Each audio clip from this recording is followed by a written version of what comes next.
Hello all welcome back to our channel. இன்னைக்கு இந்த வீடியோவில் நம்ம எப்போவுமே கம்ஃபர்டபுளாக வியர் பண்ணுற இந்த பட்டியாலா பேண்ட்டில் இந்த மாதிரி நீட்டாக பர்ஃபெக்டாக சைடில் எப்படி பாக்கெட் ஸ்டிச் பண்ணுறதுன்னு தான் பார்க்க போகிறோம். பாக்கெட்டோட கட்டிங் அண்ட் ஸ்டிச்சிங் வீடியோ தான் இதில் நான் சொல்ல போகிறேன். வாங்க வீடியோக்குள்ளே போகலாம். இந்த பேண்ட்டுக்கு தேவையான எல்லா கிளாத்துமே நீங்கள் கட் பண்ணி எடுத்துக்கோங்க. நான் இப்போ பாக்கெட் எப்படி கட் பண்ணுறதுன்னு காட்டுறேன். 2 ஓப்பன் பீஸ் எடுத்துக்கோங்க. மேலே வந்து 7 இன்ச் அகலமும் அதோட லென்த் வந்து 8 இன்ச்சும், இந்த பக்கமும் 8 இன்ச் மார்க் பண்ணிக்கோங்க. கீழே மட்டும் அகலம் 8.5 இன்ச் மார்க் பண்ணி ஒரு பாக்ஸ் கிரியேட் பண்ணிக்கோங்க. இது மேலேருந்து கீழே வந்து கொஞ்சம் கிராஸாக இருக்கும். மேலே கம்மியாகவும் கீழே அகலமாக வச்சனால கிராஸாக இருக்கும். வச்சுட்டு இந்த பக்கத்தில் வந்து நம்ம கை விடுவோம் இல்லையா, அதுக்கு வந்து 6 இன்ச் மார்க் பண்ணிவிட்டு ஒரு பாக்கெட்டோட ஷேப் வந்து கொடுத்துக்கோங்க.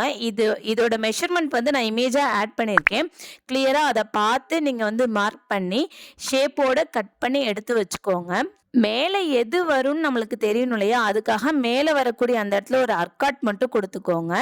இப்போ பட்டி பீஸ் வந்து 4 பீஸ் நம்ம கட் பண்ணி வச்சுருப்போம். அதாவது ஃப்ரண்ட்டுக்கு 2 பேக்குக்கு 2ன்னு சொல்லிட்டு அதில் நான் ஒரு சைடு வரக்கூடிய 2 பீஸை மட்டும் நான் எடுத்துக்கிட்டேன். இன்னும் 2 பீஸை நான் ஓரமாகவே வச்சுட்டேன். அதை நான் எதுவுமே பண்ணலை. அதாவது ரைட் சைட் வரக்கூடிய ஃப்ரண்ட்டு பேக்கு அந்த 2 பீஸை மட்டும் நான் இப்போ எடுத்து லே பண்ணி வச்சுருக்கேன். இப்போ பாக்கெட்டுக்கு கட் பண்ணி வச்சுருந்த அந்த கிளாத்தையுமே நான் எடுத்துட்டேன். அர்க்காட் பண்ணியிருக்க போர்ஷன் வந்து மேலே இருக்கணும். அது மாதிரி வச்சுக்கோங்க. இப்போ இதில் வந்து பட்டி பீஸோட ஒரு பீஸில் நல்ல பக்கமும் பாக்கெட் பீஸோட ஒரு பீஸில் நல்ல பக்கமும் ஃபேஸ் பண்ண மாதிரி வச்சு இந்த மாதிரி ஒரு பின் பண்ணிட்டு ஓரமாக வச்சுக்கோங்க. அதாவது இந்த நல்ல பக்கமும் அந்த நல்ல பக்கமும் மேட்ச் ஆகியிருக்கணும். இன்னொரு பீஸில் அதாவது பேக் சைடு வரக்கூடிய இன்னொரு பட்டி பீஸில் அதே மாதிரியே பட்டி பீஸோட நல்ல பக்கமும் பாக்கெட் பீஸோட நல்ல பக்கமும் மேட்ச் ஆகிற மாதிரி வச்சுக்கோங்க. இந்த மாதிரி வைக்கும் போது மேலே வரக்கூடிய அந்த அர்க்காட் பண்ண பிளேஸ் மேலே இருக்கணும். அதை கவனிச்சுக்கோங்க. மாற்றி கீழே வச்சிடாதீங்க. ஏன்னா நம்ம மேலே வந்து கம்மியாகவும் கீழே அதிகமாகவும் கொடுத்துருக்கோம் இல்லையா. இப்போ இதை எப்படி கரெக்டான பிளேஸில் வைக்கிறதுன்னு சொல்கிறேன்.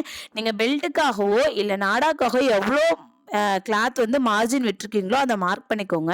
நான் நாடாக்காக 2 இன்ச் விட்டேன். அதை மார்க் பண்ணி அதுக்கு கீழே அதுலேருந்து தான் ஸ்டார்ட் ஆகணும் பாக்கெட்டு. அது மாதிரி நீங்கள் கரெக்டாக அந்த 2 இன்ச் நீங்கள் எவ்வளோ விட்டீங்களோ அதில் மார்க் பண்ணிவிட்டு அதுலேருந்து வர மாதிரி பாக்கெட் பீஸை வச்சுக்கோங்க. அப்படி வச்சு நீங்கள் பார்க்கும்போது கீழே வந்து இந்த மாதிரி கொஞ்சம் கிளாத் வந்து பட்டி பீஸில் இருக்கும், பாக்கெட் பீஸில் இருக்காது. அதெல்லாம் ஒன்றுமே பிரச்சனை இல்லை. இப்போ ஸ்ட்ரைட்டாக ஒரு 1/2 இன்ச்சுக்கு ஸ்டிச் பண்ணி எடுத்துக்கோங்க. நான் ஸ்டிச் பண்ணி காட்டியிருக்கேன் பாருங்கள். அந்த மாதிரி ஸ்டிச் பண்ணி எடுத்துக்கோங்க. மேலே வந்து அர்க்காட் இருக்கணும், அதை மறந்துடாதீங்க. கீழே மாற்றி வச்சிடக்கூடாது. இதை வந்து இந்த மாதிரி ஓப்பன் பண்ணிட்டு மேலே வந்து ஒரு படிமான தையலும் போட்டுக்கோங்க. இப்போ நான் போட்டு எடுத்துட்டேன் பாருங்கள். இதே மாதிரி சேம் இன்னொரு பக்கம் அதாவது பேக் சைடு வச்சுருந்தோம்ல அந்த பீஸ்லையும் அதே மாதிரி ஒரு 1/2 இன்ச்சு அந்த வந்து 2 இன்ச்சை மார்க் பண்ணி அதுக்கு கீழே பாக்கெட் பீஸ் வர மாதிரி ஃபிக்ஸ் பண்ணி வச்சுட்டு அதுக்கப்புறம் அதுலேயுமே சேம் இதே மெத்தட்லேயே தையல் போட்டு எடுத்துக்கோங்க. 2 பீஸ்லையுமே இந்த மாதிரி தையல் போட்டு எடுத்துக்கோங்க. நம்ம ரெடி பண்ணி வச்சிருக்க ரெண்டையுமே இந்த மாதிரி ஃபைனலாக நல்ல பக்கம் நல்ல பக்கம் நம்ம அர்க்காட் பண்ணி வச்சுருந்தோம் இல்லையா, அது வந்து மேப்பக்கம் 2லையுமே கரெக்டாக இருக்கான்னு பார்த்துட்டு அந்த எட்ஜில் வந்து ஒரு 1/2 இன்ச் இப்போ நான் காட்டுறேன் பாருங்கள், அதில் ஸ்டார்ட் பண்ணி அந்த பாக்கெட் ஃபுல்லாக அந்த ஷேப் ஃபுல்லாக ஸ்டிச் பண்ணி கீழேயும் ஸ்டிச் பண்ணி எடுத்துட்டீங்க அப்படின்னா இந்த மாதிரி பாக்கெட் வந்து ரெடி ஆயிரும். டபுள் ஸ்டிச் கொடுத்துக்கோங்க. இப்போ நீங்கள் இதை ஓப்பன் பண்ணிங்கனாலே தெரியும் உங்களுக்கு பாக்கெட் வந்து அழகாக உள்ளே போயிடும், நீட்டாக போயிடும்.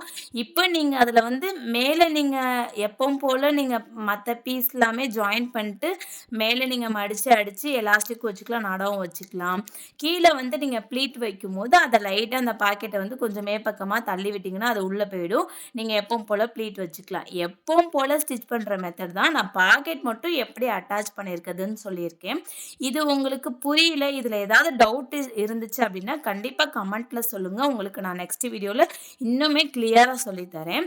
இப்போ நான் பார்த்தீங்களா ஃபுல்லாக கம்ப்ளீட் பண்ணி எடுத்துகிட்டேன். பாக்கெட் வந்து அழகாக நீட்டாக ஸ்டிச் பண்ணி எடுத்தாச்சு. வெளியே எதுவுமே தெரியல. இந்த மாதிரி நிறைய யூஸ்ஃபுல்லான ஸ்டிச்சிங் வீடியோஸ்க்கு நம்மளோட பேஜை சப்ஸ்கிரைப் பண்ணி வச்சுக்கோங்க. அப்புறம் நான் ஃபர்ஸ்ட் டைம் போட்டிருந்த வீடியோக்கு நிறைய பேர் நிறைய ரெஸ்பான்ஸ் பண்ணியிருந்தீங்க. அதுக்கு எல்லாத்துக்குமே தேங்க்யூ ஸோ மச். உங்களோட ஒவ்வொரு கமெண்ட்டுமே எனக்கு நிறைய மோட்டிவேட் கொடுக்கும். தேங்க்ஸ் ஃபார் வாட்சிங்.